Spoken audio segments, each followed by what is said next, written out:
এবার বর্ষা মৌসুমে ঈদ হওয়ায় নৌপথে দুর্ঘটনার আশঙ্কা, নেই পর্যাপ্ত নিরাপত্তা ব্যবস্থা।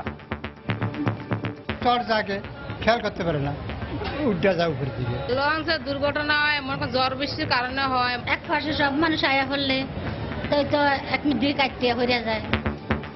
তড়িঘড়ি করে চলছে মহাসড়কের সংস্কার কাজ, ঈদে ঘরমুখো যাত্রীদের দুর্ভোগের শঙ্কা।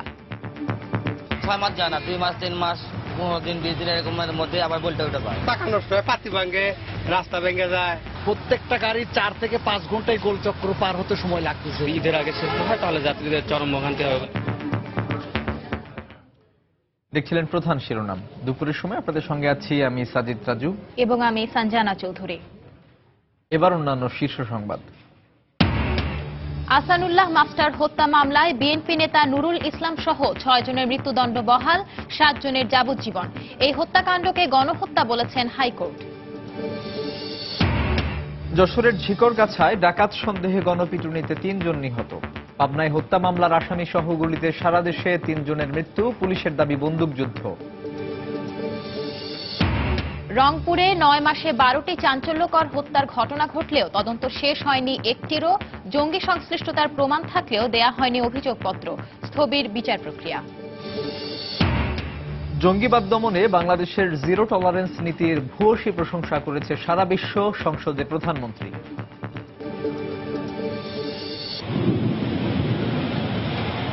আজি ঝড় ঝড় মুখর বাদর দিনে, আজি ঝড় ঝড় মুখর বাদর দিনে। আজ পয়লা আষাঢ়, ঋতু পরিক্রমায় প্রকৃতিতে জেগেছে প্রাণের স্পন্দন, স্বাগত জানাতে বর্ষা উৎসব আয়োজন।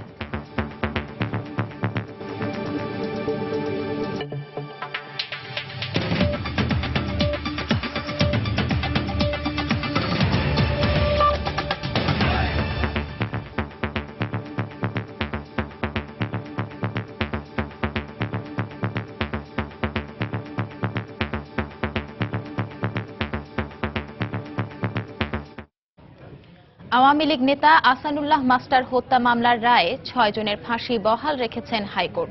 যাবজ্জীবন সাজা দিয়েছেন 7 জনকে, খালাস দেওয়া হয়েছে 13 জনকে।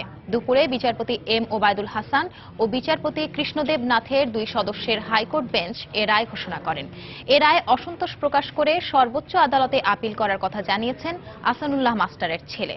রায়ের পর্যবেক্ষণে এই হত্যাকাণ্ডকে গণহত্যা বলেছেন হাইকোর্ট। 2004 সালের 7 মে গাজীপুরের টঙ্গীর নোয়াগাঁও এম এ মজিদ মিয়া উচ্চ বিদ্যালয় মাঠে এক জনসভায় প্রকাশ্যে গুলি করে হত্যা করা হয় আওয়ামী লীগের তৎকালীন সংসদ সদস্য হাসানুল্লাহ মাস্টারকে। এ সময় তার সঙ্গে খুন হন ওমর ফারুক রতন নামে আরও একজন। ঘটনার পরদিন আহসানুল্লাহ মাস্টারের ভাই বাদী হয়ে 17 জনের নাম উল্লেখ করে টঙ্গী থানায় মামলা করেন। মামলায় অজ্ঞাত আসামি করা হয় আরও 10-12 জনকে। তদন্ত শেষে একই বছরের 10 জুলাই 30 জনের বিরুদ্ধে অভিযোগপত্র দেয় পুলিশ। 18 অক্টোবর গঠন করা হয় অভিযোগ। 2005 সালের 16 এপ্রিল দ্রুত বিচার ট্রাইব্যুনালের রায়ে বিএনপি নেতা নুরুল ইসলাম সরকার সহ 22 আসামিকে মৃত্যুদণ্ড এবং 6 জনকে যাবজ্জীবন কারাদণ্ড দেয়া হয়, খালাস দেয়া হয় 2 জনকে। নিম্ন আদালতের রায়ের পর একই বছর 22 আসামির ডেথ রেফারেন্স শুনানির জন্য হাইকোর্টে আসে। 14 জন মৃত্যুদণ্ডের আদেশের বিরুদ্ধে আপিল করেন, 2 জন হাইকোর্টে ফৌজদারি বিবিধ আবেদন করেন, জেল আপিল করেন 1 জন। চলতি বছরের 14 জানুয়ারি থেকে এসব আবেদনের উপর শুনানি শুরু হয়ে শেষ হয় 8 জন। হাইকোর্টের রায়ে বিএনপি নেতা নুরুল ইসলাম সরকার সহ 6 জনকে ফাঁসি এবং 7 জনকে যাবজ্জীবন কারাদণ্ড দেয়া হয়, খালাস দেয়া হয় 13 জনকে। জাতীয় শ্রমিক লীগের কার্যকরী সভাপতি আহসানুল্লাহ মাস্টার 1996 ও 2001 সালে টঙ্গী থেকে সংসদ সদস্য নির্বাচিত হন। এর আগে তিনি গাজীপুর উপজেলা পরিষদের চেয়ারম্যান ছিলেন। রায় ঘোষণাকে কেন্দ্র করে গাজীপুর ও টঙ্গী এলাকার আওয়ামী লীগ নেতাকর্মীরা আদালত এলাকায় জড়ো হন। খান মোহাম্মদ রুমেল, সময় সংবাদ, ঢাকা। দর্শক, এই মুহূর্তে আদালত প্রাঙ্গণে আছেন আমাদের রিপোর্টার আফজাল হোসেন। বিস্তারিত জানতে আমরা সরাসরি চলে যাচ্ছি তার কাছে। আফজাল।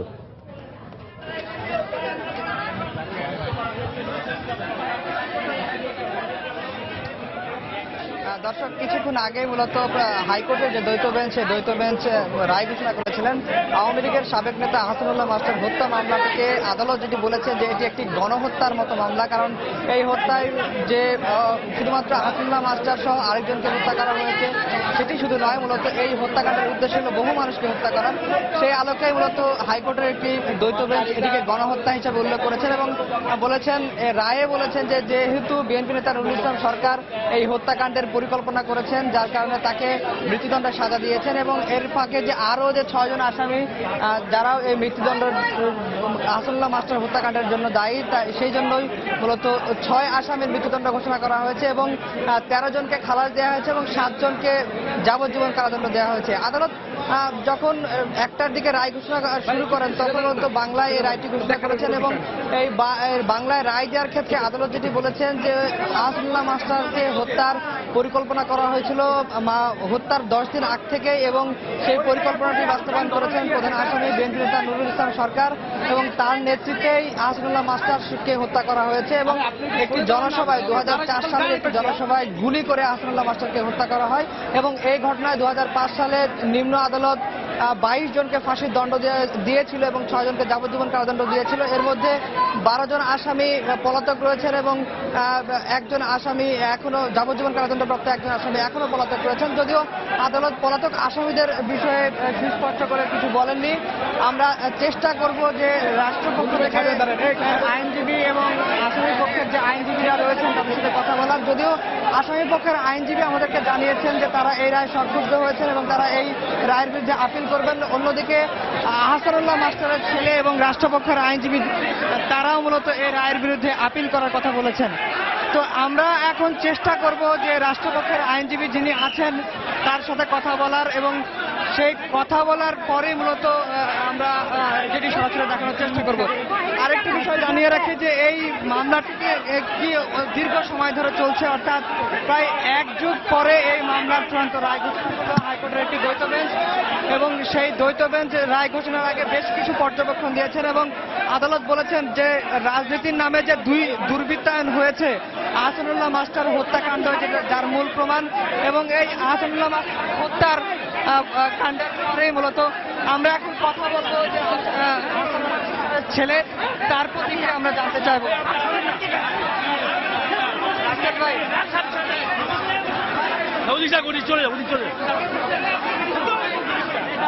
আপনি ওনার বের করছেন আরে পাশে ব্যাপার আছে ওনার একটু ব্যাপার আছে আপনি জানেন তুই জান না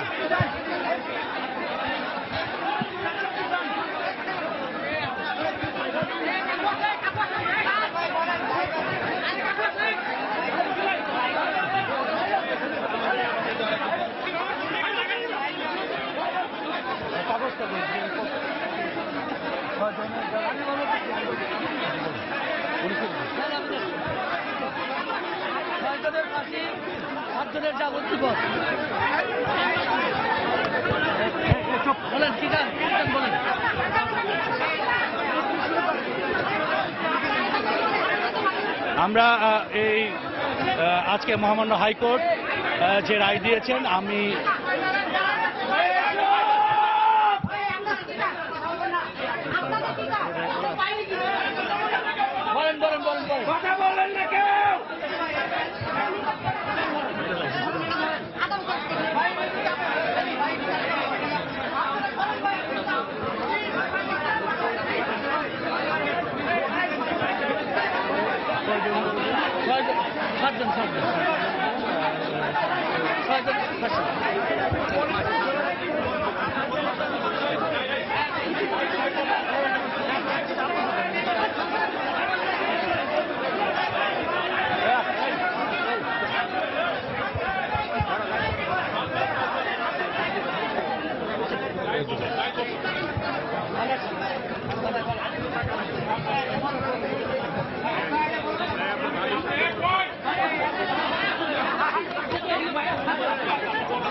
আজকে রায়ের পরিপ্রেক্ষিতে আমি তার পরিবারের হাসানুল্লাহ মাস্টারের পরিবারের সদস্য হিসাবে আমি বলতে চাই যে আমরা আংশিক সন্তুষ্ট হয়েছি আমরা পুরোপুরি সন্তুষ্ট হতে পারি নাই। তারপরও যে 6 জনের ফাঁসির আদেশ দেওয়া হয়েছে এবং যাদেরকে যাবজ্জীবন কারাদণ্ড দেওয়া হয়েছে, আমরা এই হিসাবে আমাদের মনে হচ্ছে যে কিছুটা হলেও আছে, কিন্তু যাদেরকে খালাস দেওয়া হয়েছে এবং যে নিম্ন আদালতে যাদেরকে ফাঁসি আদেশ দেওয়া হয়েছিল যাদেরকে যাবজ্জীবন কারাদণ্ড দেওয়া হয়েছে, আমরা অবশ্যই উচ্চ আদালতে যাব। আমরা বিশ্বাস করি যে উচ্চ আদালতে গেলে যাদেরকে খালাস দেওয়া হয়েছে এর মধ্যে অনেকেই একেবারে সরাসরি জড়িত ছিল, গুলি করেছিল এবং তাদেরকে যাদেরকে দেওয়া হয়েছে এবং অনেকেই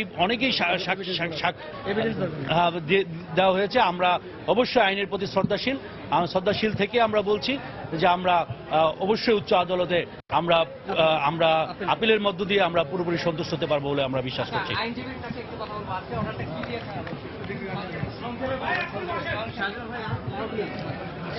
6 জনের ফাঁসি এবং 8 জনের যাবজ্জীবন আর বাকিদের খালাস দিয়েছেন এবং আমরা মনে করি যে আদালত যা করেছেন তার প্রতি অবশ্যই শ্রদ্ধাশীল। তারপরেও যেহেতু আমাদের উপর আদালতে যাওয়ার এখতিয়ার আছে, আমরা উচ্চতর আদালতে আপিল করবে বলে বাদী এবং আমাদের এমপি রাসেল সেটা আমাকে জানাইছেন, ওনারা আপিল করবেন। আমি সেই আপিল ইনশাল্লাহ উচ্চতর আদালতেও আমরা আইনি লড়াই লড়ব। আমার নাম সাজাওয়ার হোসেন।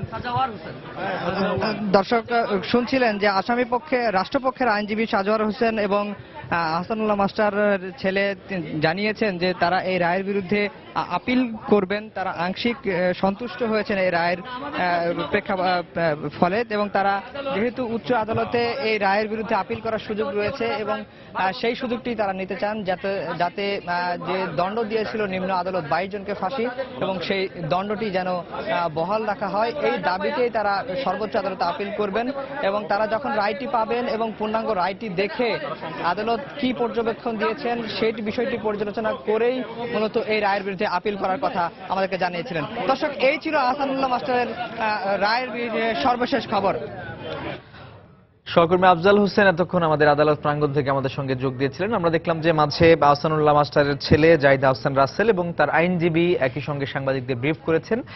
তো এই আদালতের যে রায়ের বিষয়ে আফজাল হোসেন আমাদেরকে বিস্তারিত জানাচ্ছিলেন। চলে যাচ্ছে পরের খবরে। যশোরের ডাকাত সন্দেহে গণপিটুনিতে 3 জন নিহত হয়েছে। ভোরে ঝিকরগাছা উপজেলায় এই ঘটনা ঘটে। পুলিশ জানায় কৃষ্ণনগর গ্রামে একদল যুবক ডাকাতি করতে আসে। এ সময় তাদের উপস্থিতি টের পেয়ে চিৎকার শুরু করে এলাকাবাসী। পরে তাদের চিৎকারে আশপাশ থেকে সবাই ছুটে এলে পালিয়ে যাওয়ার চেষ্টা করে ওই যুবকরা। এ সময় তাদের ধাওয়া দিয়ে কাটাখাল এলাকায় 3 জনকে ধরে গণপিটুনি দেয় স্থানীয়রা। পরে পুলিশ এসে উদ্ধার করে হাসপাতালে নিয়ে গেলে কর্তব্যরত চিকিৎসক তাদের মৃত ঘোষণা করেন। পবদাপাড়া বস্তির পাশে ডাকাত পড়ছে বলে আমরা খবর পাই এবং স্থানীয় জনগণ ডাকাতদের ধাওয়া করে। ভোর 5টার দিকে সংবাদ পাই যে এখানে এই কাটাখালী বটতলায় 3টি লাশ পড়ে আছে। স্বাভাবিকভাবে গণপিটুনিতে তাদের মৃত্যু হয়েছে ডাকাত সন্দেহে। এদিকে পাবনার পাকশী পুলিশ ফাঁড়ির কর্মকর্তা সুজাউল হত্যা মামলার প্রধান আসামি গুলিতে নিহত হয়েছেন। এছাড়া যশোর ও ব্রাহ্মণবাড়িয়ায় আরো 2 জনের মৃত্যু হয়েছে। তবে পুলিশের দাবি 3 জনেরই মৃত্যু হয়েছে বন্দুকযুদ্ধে। ব্যুরো প্রতিবেদক ও জেলা প্রতিনিধিদের পাঠানো তথ্য ছবি নিয়ে ডেস্ক রিপোর্ট।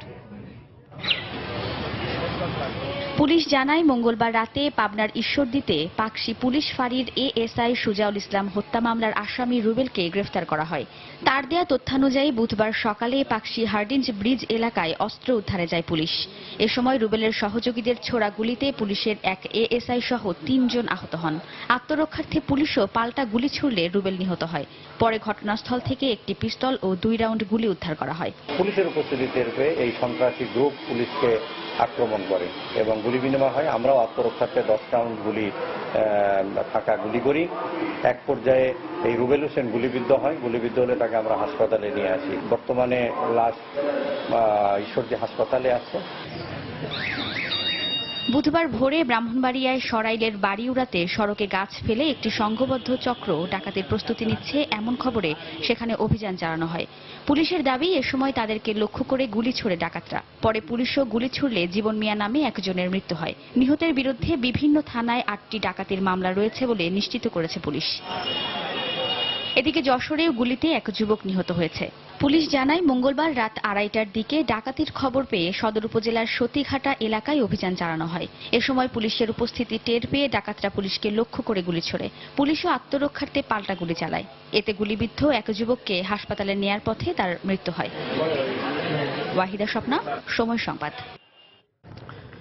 গত 9 মাসে রংপুরের জাপানি নাগরিক সহ 12টি চাঞ্চল্যকর হত্যার ঘটনায় একটিরও তদন্ত শেষ করতে পারেনি পুলিশ। এর মধ্যে অন্তত 5টি ঘটনায় জঙ্গি সম্পৃক্ততা থাকলেও আদালতে এখনও চার্জশিট দাখিল করা হয়নি। এতে বিচার প্রক্রিয়া স্থবির হয়ে পড়েছে। পুলিশের দাবি, প্রতিটি হত্যাকাণ্ডের রহস্য উদ্ঘাটন হওয়ায় শিগগিরই আদালতে অভিযোগপত্র দাখিল করা হবে। মানিক সরকারের রিপোর্ট। গত বছরের 3 অক্টোবর রংপুরের কাউনিয়ায় জাপানি নাগরিক হোসিকোনিও খুনের মধ্য দিয়ে যাত্রা শুরু হয় এ অঞ্চলে জঙ্গিদের গুপ্ত হত্যা। এরপর 10 নভেম্বর কাউনিয়ায় এক মাজারের খাদেম রহমত আলী, চলতি বছরের 21 ফেব্রুয়ারি পঞ্চগড়ের দেবীগঞ্জে মঠের পুরোহিত যজ্ঞেশ্বর রায়কে, 22 মার্চ কুড়িগ্রামে ধর্মান্তরিত এক মুক্তিযোদ্ধা হোসেন আলী এবং 25 মে গাইবান্ধার মহিমাগঞ্জে দেবেশ প্রামাণিককে একই কায়দায় কুপিয়ে জবাই করে হত্যা করে জঙ্গিরা। এছাড়াও দিনাজপুরে ইতালি নাগরিক চিকিৎসক এবং রংপুরে বাহাই সম্প্রদায়ের নেতাকে হত্যা প্রচেষ্টা সহ 12টি চাঞ্চল্যকর ঘটনা ঘটে। এসব ঘটনার একটিরও চার্জশিট দিতে পারেনি পুলিশ। তবে পুলিশের দাবি, ত্রুটিমুক্ত চার্জশিট তৈরির জন্যই একটু সময় লাগছে। আসামি ধৃত হয়েছে, তারা বিজ্ঞ আদালতে 164 ধারা জবানবন্দি দিয়ে স্বীকারোক্তি করছে। এই স্বীকারোক্তির আলোকে অন্যান্য আসামিদেরকে এখনো ধৃত করা সম্ভব হয়নি। তদন্তের অনেকগুলো কাজ থাকে, সেই কাজগুলো সবগুলো গুছিয়ে নিয়ে একজন আয়োগকে ত্রুটিমুক্ত চার্জশিট তৈরি করতে হয়। এজন্য it may take some time, it's not a defect in investigation. আমাদের চার্জশিটের কার্যক্রম শেষ হলে অ্যাজ আর্লি অ্যাজ পসিবল এগুলো বিজ্ঞ আদালতে প্রেরণ করা হবে। অপরাধ বিশ্লেষকদের মতে নির্দিষ্ট সময়ের মধ্যে বিচার কার্য শেষ না করার কারণেই এই সন্ত্রাসীদের রোধ করা যাবে না। জঙ্গি ঘটনায় ঘটুক, যে কোনো ধরনের সন্ত্রাসী কার্যক্রমে হোক কিংবা অন্য কোনো অপরাধী হোক না কেন, সেই ক্ষেত্রে এখানে আইন শৃঙ্খলা বাহিনীর একটা বলিষ্ঠ ভূমিকা আছে। যথাসময়ে সেই মামলার তদন্ত নিষ্পত্তি করা এবং বিচার কার্য যথাসময়ের মধ্যে যদি এটা সম্পন্ন করা হয়, তাহলে হয়তো বা আস্তে আস্তে এই সন্ত্রাসী কার্যক্রম কমে আসবে। রংপুর বিভাগের 8 জেলার মধ্যে 5 জেলাতেই জঙ্গিরা চাঞ্চল্যকর এই ঘটনাগুলো ঘটায়। মানিক সরকার, সময় সংবাদ, রংপুর। জঙ্গি দমনের অংশ হিসেবে সারা দেশে চলছে আইন শৃঙ্খলা বাহিনীর বিশেষ অভিযান। 6ষ্ঠ দিনের মতো অভিযান চালিয়ে জঙ্গির সন্দেহে 21 জন সহ 394 জনকে আটক করা হয়েছে। পুলিশ জানিয়েছে, তাদের মধ্যে জেএমবি 17 জন, হিজবুত তাহরীর 1 জন, আনসারুল্লাহ বাংলা টিমের 2 জন এবং হরকাতুল জিহাদের 1 সদস্য রয়েছে। গত রাত থেকে সকাল পর্যন্ত সাতক্ষীরার বিভিন্ন স্থানে অভিযান চালায় পুলিশ। এ সময় জেলার সদর, কলারোয়া, কালীগঞ্জ ও শ্যামনগর সহ 7 উপজেলা থেকে 53 জনকে আটক করা হয়। একইভাবে ঝিনাইদহে গতকাল রাত থেকে আজ ভোর পর্যন্ত অভিযানে বিএনপি ও জামায়াত শিবিরের 26 নেতাকর্মীকে আটক করা হয়। আটককৃতদের বিরুদ্ধে নাশকতা সহ বিভিন্ন অভিযোগে মামলা রয়েছে বলে জানিয়েছে পুলিশ। এছাড়া নওগাঁ থেকে হাসুয়া ও 2টি হাতবোমা সহ 1 জঙ্গি, পঞ্চগড়ে 1 জঙ্গি সহ 18 জন, কুড়িগ্রামে 57 জন এবং টাঙ্গাইলে 54 জনকে আটক করেছে পুলিশ। প্রধানমন্ত্রী শেখ হাসিনা বলেছেন, জঙ্গিবাদ দমনে বাংলাদেশের জিরো টলারেন্স নীতি সারা বিশ্বে প্রশংসিত হয়েছে। বিশ্ব নেতারা সন্ত্রাস দমনে বাংলাদেশের ভূমিকাকে তাৎপর্যপূর্ণ বলে অভিহিত করেছেন। সকালে জাতীয় সংসদে প্রশ্নোত্তর পর্বে তিনি একথা বলেন। জিরো টলারেন্স টু টেররিজম, টেররিজমের বিরুদ্ধে বাংলাদেশের যে কঠোর অবস্থান, এই অবস্থানটা বিশ্ব নেতৃবৃন্দ জানেন এবং আমার সঙ্গে ওই বৈঠক চলাকালীন সময় বা তার বিভিন্ন সময় অন্যান্য দেশের রাষ্ট্রপ্রধান বা সরকার প্রধানদের সঙ্গে যে কথা হয়েছে, এগুলি আনুষ্ঠানিক আলোচনা না, কিন্তু এমনি আলাপ আলোচনা হয়েছে। তখনও কিন্তু বাংলাদেশ যে জঙ্গি বিরোধী ভূমিকা নিয়েছে এবং সেটা যে সফলতা অর্জন করেছে, সে বিষয়ে প্রায় প্রত্যেকটি দেশই ভূয়সী প্রশংসা করেছে এবং এই ক্ষেত্রে সকলকে সব রকম সহযোগিতা করার একটা প্রতিশ্রুতিও আমি সবাইকে দিয়েছি এবং আমি এটাও বলেছি যে আমরা সকলের সম্মিলিত প্রচেষ্টা নিয়ে আমরা এই জঙ্গিবাদ, সন্ত্রাসবাদ দমন করতে পারি। বাংলাদেশে আইএসের অস্তিত্ব নেই বলে সরকারের সঙ্গে একমত প্রকাশ করেছে যুক্তরাষ্ট্র। স্বরাষ্ট্রমন্ত্রী আসাদুজ্জামান খান কামাল একথা জানিয়েছেন। দুপুরে সচিবালয়ে বাংলাদেশে নিযুক্ত যুক্তরাষ্ট্রের রাষ্ট্রদূত মার্শা ব্লুম বার্নিকাটের সঙ্গে বৈঠক শেষে তিনি এ মন্তব্য করেন। বারাক ওবামা মাননীয় প্রেসিডেন্ট এটাকে মানে খুব দৃঢ়তার সঙ্গে বলছে যে আমেরিকায় তার অস্তিত্ব নেই। আমরা সেটাই বলছি যে আমাদের বাংলাদেশেও আইএসের কোনো অস্তিত্ব নাই। এটা মানে এই ধরনের ওয়েবসাইট, এই ধরনের মিডিয়ার মাধ্যমেই এই সমস্ত আইএস মানে আমাদের দেশে আছে, এইগুলো আত্মপ্রকাশ করার প্রচেষ্টা নিচ্ছে। আমরা সেটাও আবারও তাকে আমরা বলেছি। এদিকে বাংলাদেশে নিযুক্ত মার্কিন রাষ্ট্রদূত মার্শাবলম বার্নিকাট বলেছেন, আইএস বাংলাদেশে থাকুক বা নাই থাকুক, এটি সব দেশের জন্য হুমকি। দুপুরে সচিবালয়ে স্বরাষ্ট্রমন্ত্রীর সঙ্গে বৈঠক শেষে তিনি এ মন্তব্য করেন। এ সময় জঙ্গিবাদ বিশ্ব হুমকিতে পরিণত হয়েছে বলে উল্লেখ করে তিনি এটি দমনে বাংলাদেশ ও যুক্তরাষ্ট্র একসাথে কাজ করছে বলে জানান তিনি। ওরল্যান্ড ট্র্যাজেডিতে মার্কিন প্রেসিডেন্ট বারাক ওবামাকে ফোন করায় প্রধানমন্ত্রী শেখ হাসিনার সন্ত্রাসবাদের বিরুদ্ধে জিরো টলারেন্স প্রকাশ পেয়েছে বলেও মন্তব্য করেন মার্কিন রাষ্ট্রদূত। আইএস বাংলাদেশে থাকুক বা নাই থাকুক, এটি সব দেশের জন্যই হুমকি। সন্ত্রাসের বিরুদ্ধে যুদ্ধ বিশ্বব্যাপী যুদ্ধ। সন্ত্রাসের বিরুদ্ধে একসাথে যুদ্ধ করার বিষয়ে দুদেশের মধ্যে সমঝোতার বিষয়ে আলোচনা হয়েছে। এছাড়াও অরল্যান্ডো ট্র্যাজেডিতে মার্কিন প্রেসিডেন্ট বারাক ওবামাকে ফোন করে সহানুভূতি জানায় প্রধানমন্ত্রী শেখ হাসিনার সন্ত্রাসবাদের বিরুদ্ধে জিরো টলারেন্স প্রকাশ পেয়েছে। দুপুরের সময় আরো থাকছে। এবছরের ফিতরা জনপ্রতি সর্বনিম্ন ৬৫ টাকা নির্ধারণ, সর্বোচ্চ দিতে হবে ১৬৫০ টাকা। জাসদ বঙ্গবন্ধু হত্যার পটভূমি সৃষ্টি করেছে বলে সৈয়দ আশরাফের এমন মন্তব্য অনভিপ্রেত, দুঃখজনক ও অপ্রাসঙ্গিক বলে মন্তব্য করেছেন তথ্যমন্ত্রী হাসানুল হক ইনু। সকালে সচিবালয়ে সাংবাদিকদের প্রশ্নের জবাবে তিনি এই কথা বলেন। এ সময় তিনি আরো বলেন, এখন ইতিহাস চর্চার সময় নয়, জঙ্গিবাদ নির্মূলের সময়।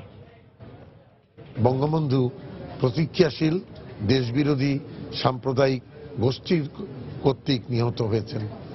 সুতরাং বঙ্গবন্ধুর হত্যার জন্য কোনো নির্দিষ্ট রাজনৈতিক দলকে দায়ী করাটা ইতিহাসসম্মত কোনো বক্তব্য নয়। সুতরাং আজকে আমরা মনে করি যে ৭৫-এর বিয়োগান্তক ঘটনার পূর্বাপর সকল ঘটনার গভীর বিশ্লেষণ করে আওয়ামী লীগ, জাসদ এবং মাননীয় প্রধানমন্ত্রী শেখ হাসিনা এই ঐক্যের সিদ্ধান্ত নিয়েছেন। এটা জঙ্গিবাদ সম্পূর্ণরূপে ধ্বংস করার সময় এবং জনগণকে নিরাপত্তা বিধান করার সময় যেসব মন্তব্য, বক্তব্য, বিবৃতি আসছে সেটা অনভিপ্রেত, দুঃখজনক এবং অপ্রাসঙ্গিক। এদিকে আওয়ামী লীগ নেতারা বলেছেন, মুক্তিযুদ্ধের সপক্ষের শক্তি কোনো বিভেদ নয়, বরং ঐক্যবদ্ধভাবে এগিয়ে যাবে। সকালে রাজধানীর বঙ্গবন্ধু অ্যাভিনিউতে আওয়ামী লীগের দলীয় কার্যালয়ে সংগঠনটির মহানগর কমিটির বর্ধিত সভায় বক্তারা একথা বলেন। অতীতের সবকিছু জেনেই জাসদের সঙ্গে জোটবদ্ধ হয়েছে আওয়ামী লীগ বলেও মন্তব্য করেন নেতারা। আমরা অতীতের দিকে তাকাবো না, আমরা সামনের দিকে তাকাবো এবং এই যুদ্ধে সন্ত্রাসের বিরুদ্ধে, জঙ্গিবাদের বিরুদ্ধে আমাদের এই যুদ্ধে জয়লাভ করতেই হবে। মুক্তিযুদ্ধের পক্ষের শক্তির মধ্যে কোনো বিভেদ না, কোনো বিভেদ নয়। আমরা আর কোনো বিভেদ চাই না।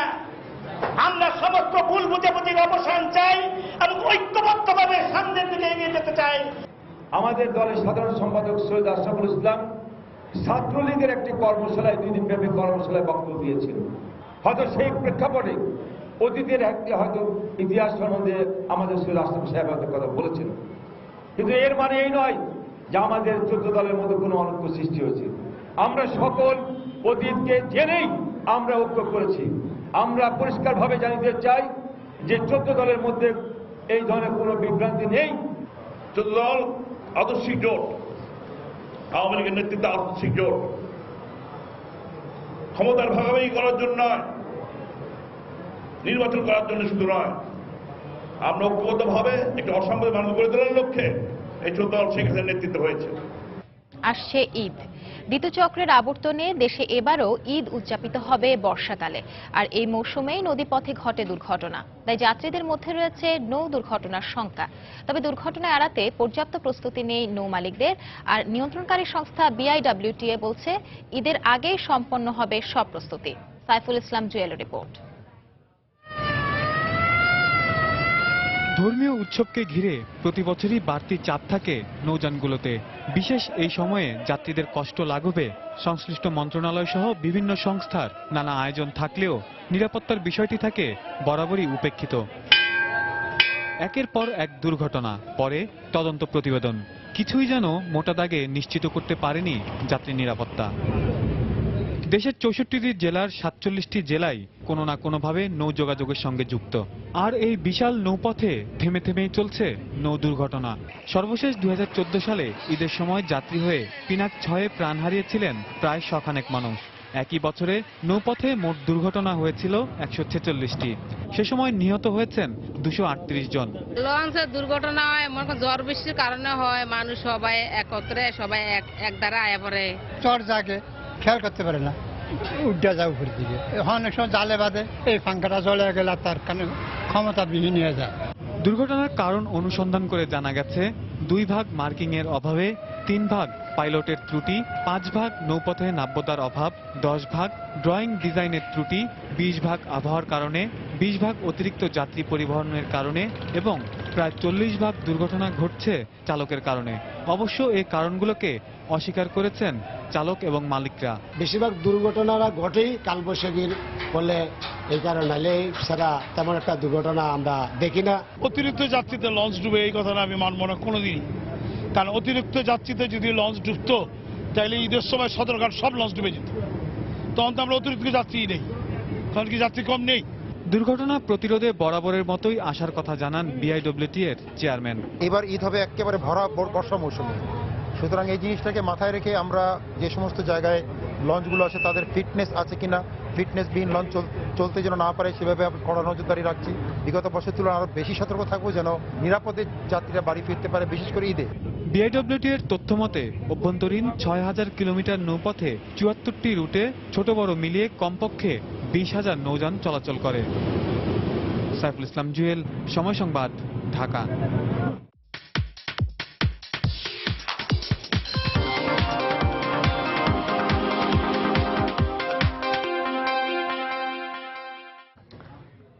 জমে উঠতে শুরু করেছে রাজধানীর ঈদ বাজার। পোশাকের ডিজাইনে নতুনত্ব আর আরামদায়ক কাপড়ের দিকে নজর ক্রেতাদের। এই মুহূর্তে ঈদ কেনাকাটার খবর জানাতে রাজধানীর ধানমন্ডির রাপা প্লাজায় আছেন সহকর্মী শুভ খান। বিস্তারিত জানবো তার কাছ থেকে। শুভ,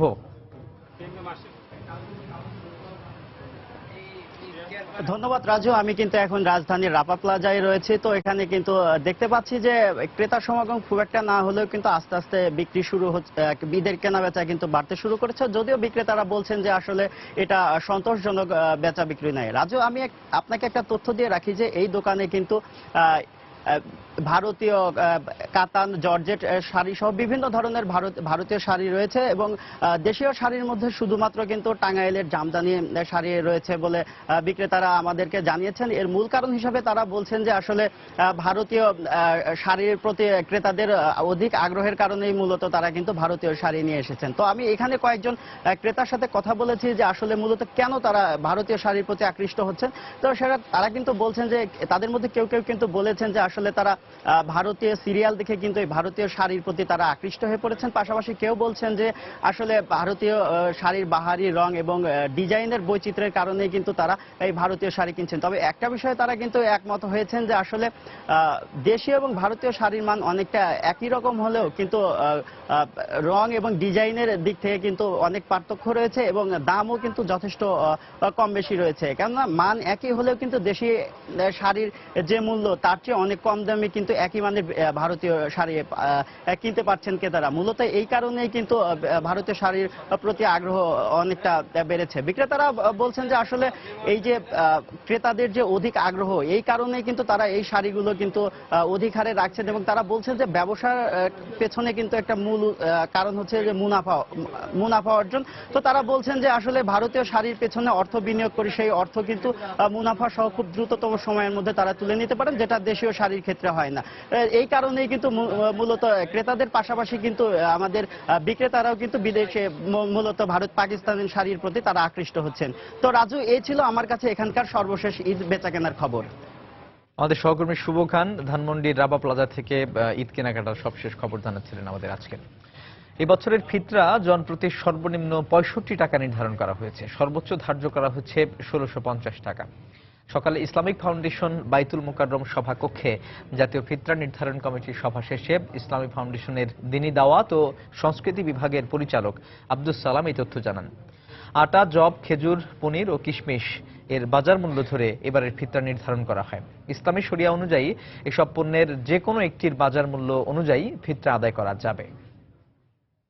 আটা, এটার দাম 65 টাকা আদায় করলে হবে, এবং খেজুর 1500 টাকা 1500 টাকা আদায় করলে হবে, কিশমিশ 1000 টাকা, পনির 1650 টাকা, জব 200 টাকা।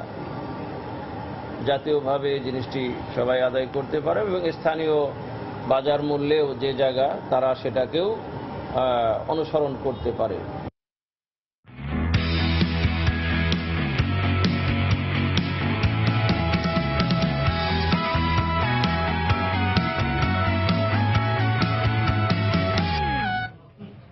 ডিপিএল এর খবর।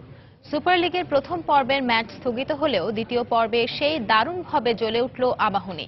বিকেএসপিতে লিটন দাসের সেঞ্চুরিতে মোহামেডানের বিপক্ষে 5 উইকেটে 371 রান করেছে তামিমের দল। বাংলাদেশের লিস্ট এ ক্রিকেটে এটি সর্বোচ্চ রানের রেকর্ড। আগে রেকর্ডে ছিল এক মৌসুমে আগে ওল্ড ডিওএইচএস এর বিপক্ষে লিজেন্ডস অফ রূপগঞ্জের 6 উইকেটে 357 রান। এই রেকর্ড ভেঙে নতুন রেকর্ড গড়ল তামিমের দল। বিকেএসপিতে এদিন টস হেরে ব্যাট করতে নেমে 64 রানেই তামিম ও শান্তকে হারায় আবাহনী। তবে দীনেশ কার্তিককে সঙ্গে নিয়ে দলকে বড় সংগ্রহের দিকে নিয়ে যান অফ ফর্মে থাকা লিটন। কার্তিককে নিয়ে তৃতীয় উইকেট জুটিতে 150 বলে 162 রানের জুটি গড়েন তিনি। 139 রানের ক্যারিয়ার সেরা ইনিংস খেলে আরিফুলের বলে ফিরে যান লিটন।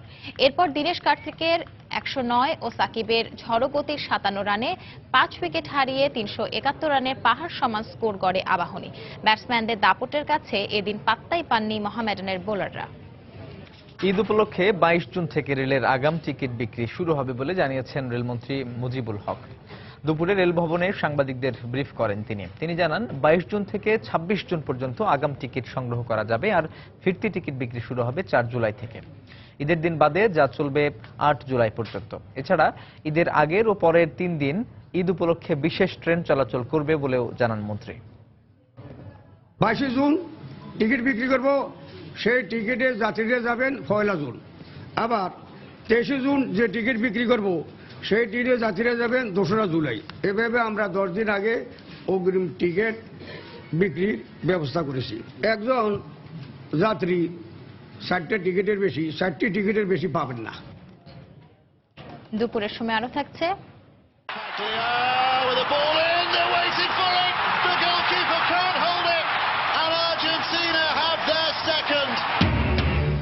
কোপা আমেরিকায় বলিভিয়াকে 3-0 গোলে হারিয়ে শেষ 4-এ আর্জেন্টিনা। ব্রাজিলের বিদায়ে কোচ দুঙ্গা বরখাস্ত।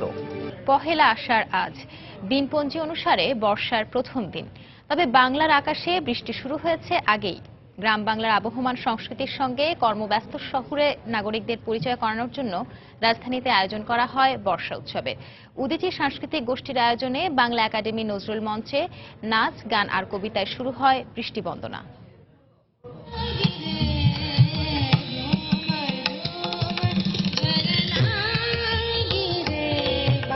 সকালের আকাশ তখনও মেঘে ঢাকা। শাস্ত্রীয় সঙ্গীতের সুমধুর ধ্বনিতে সুরময় চারপাশ।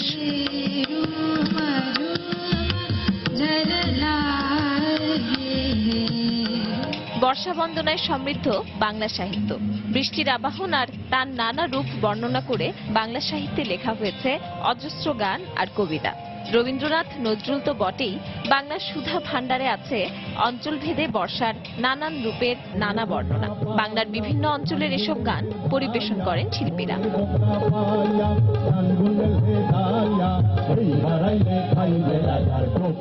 একসময়ে গ্রামে গ্রামে বৃষ্টি প্রার্থনায় নানা আয়োজন করা হতো। এসবই এখন কালের গর্ভে বিলীন হয়ে যাওয়ার পথে। গ্রামে গ্রামে মেয়েরা সমস্ত দল বেঁধে এই গ্রাম থেকে গ্রামে চাল তুলতো, ডাল তুলতো, গান গেয়ে গিয়ে সমস্ত তুলে তারা উৎসবের মতো আয়োজন করে সেখানে মেঘ কামনা করত। কোথায় সেই সংস্কৃতি?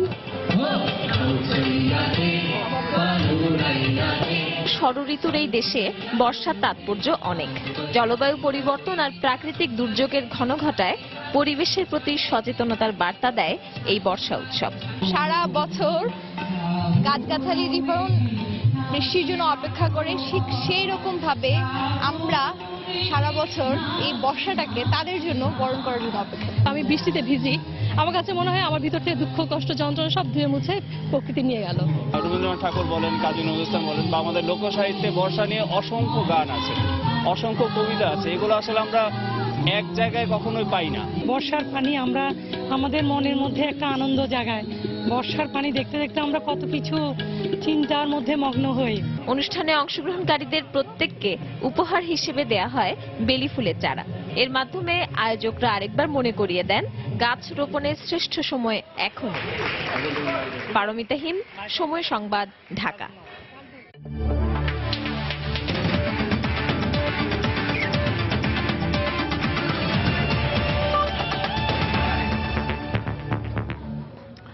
কোপা আমেরিকার খবর। বলিভিয়াকে উড়িয়ে দিয়েছে আর্জেন্টিনা। সিয়াটলে গ্রুপে নিজেদের শেষ ম্যাচে বলিভিয়াকে ৩-০ গোলে হারালো মেসিরা। কোয়ার্টার ফাইনাল নিশ্চিত হয়ে গেছে আগেই, তবুও সেঞ্চুরি লিংক ফিল্ড স্টেডিয়ামে শুরু থেকেই বলিভিয়াকে চেপে ধরে আর্জেন্টিনা। ম্যাচের ১৩ মিনিটেই আসে সাফল্য। ফ্রি কিক থেকে এরিক লামেরার দুর্দান্ত গোলে ১-০-তে এগিয়ে যায় আর্জেন্টিনা। ২ মিনিট পরই ব্যবধান দ্বিগুণ করেন এজেকুয়েল লাভেজ্জি। শুরুতেই ২ গোল হজম করে ম্যাচে ফিরতে মরিয়া হয়ে ওঠে বলিভিয়া, কিন্তু আর্জেন্টিনার রক্ষণে ফাটল ধরাতে পারেনি বলিভিয়াসের শিষ্যরা। উল্টো ৩৩ মিনিটে ভিক্টর কোয়েস্তার গোলে ৩-০তে লিড পায় আর্জেন্টিনা। দ্বিতীয়ার্ধের শুরুতে দলের প্রাণভোমরা মেসিকে মাঠে নামান কোচ টাটা মার্টিনো। ব্যবধান বাড়াতে একের পর এক আক্রমণে গিয়েও গোল পাননি মেসি। শেষ পর্যন্ত ৩-০ গোলের জয় নিয়েই মাঠ ছাড়ে আর্জেন্টিনা।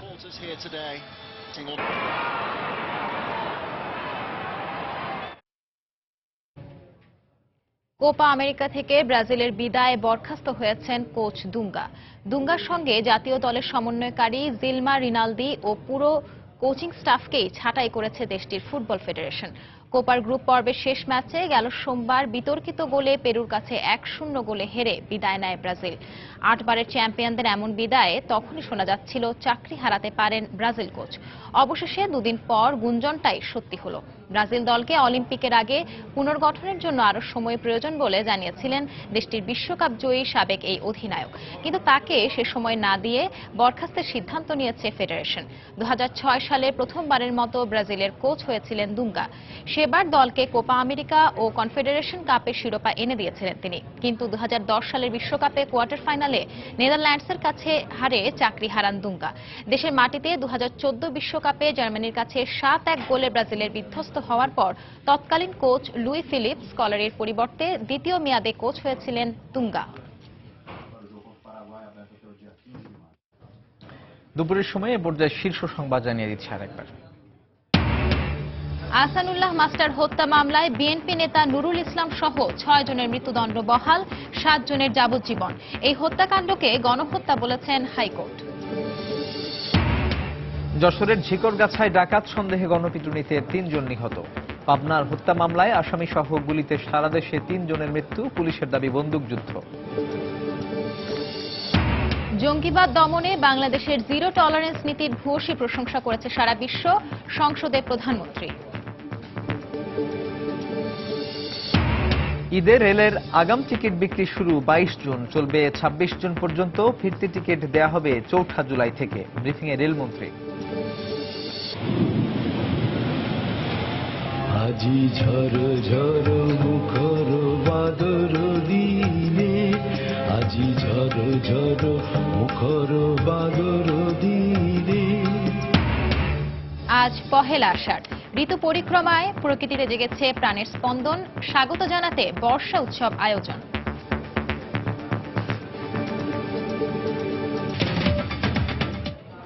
এই ছিল দুপুরের সময়। যে কোনো খবর পেতে ভিজিট করুন সময় নিউজ.টিভি আর সঙ্গে থাকুন সময়ের।